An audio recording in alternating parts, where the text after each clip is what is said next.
আসসালামু আলাইকুম রহমতুল্লাহি আবরাকাত।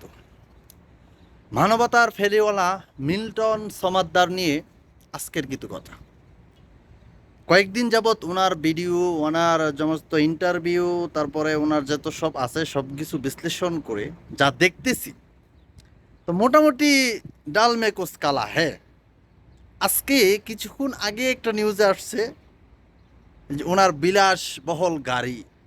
তো একজন মানবতার ফেরিওয়ালা, উনি তো মানুষের কাছ থেকে দানের টাকা নিয়ে মানুষকে সুস্থ বা মানুষের কল্যাণে কাজে লাগায়।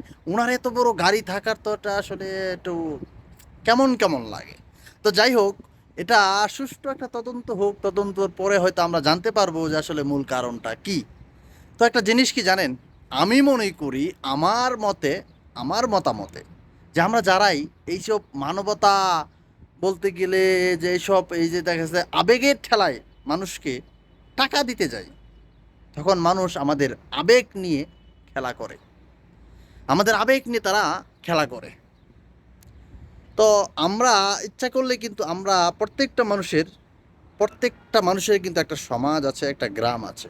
আমরা চাইলে আমাদের গ্রামের, আমাদের সমাজের, আমাদের আত্মীয় স্বজনের মধ্যে যদি একটু একটু ছোট পদের যে মানুষগুলো, মধ্যবিত্তর পরে যে মানুষগুলো একটু কষ্ট হচ্ছে, তাদেরকে আমরা দেখতে পারি, তাহলে আমাদের আবেগ নিয়ে আমাদের এই মানবতার ফেরিওয়ালা নাম ধরে এসে কেউ প্রতারিত করতে পারবে না।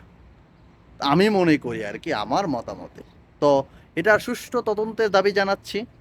যদি উনি দোষী হয় তো ওনার কঠিন শাস্তি দাবি জানাই।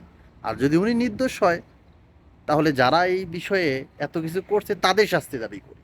তো আপনাদের মতামত জানিয়ে যাবেন, ভিডিওটা শেয়ার করবেন। ভালো লাগলে ভালো থাকবেন, সুস্থ থাকবেন। জানতে চাই, জানাতে চাই এবং শিখতেও চাই। ভালো থাকবেন, বাই বাই।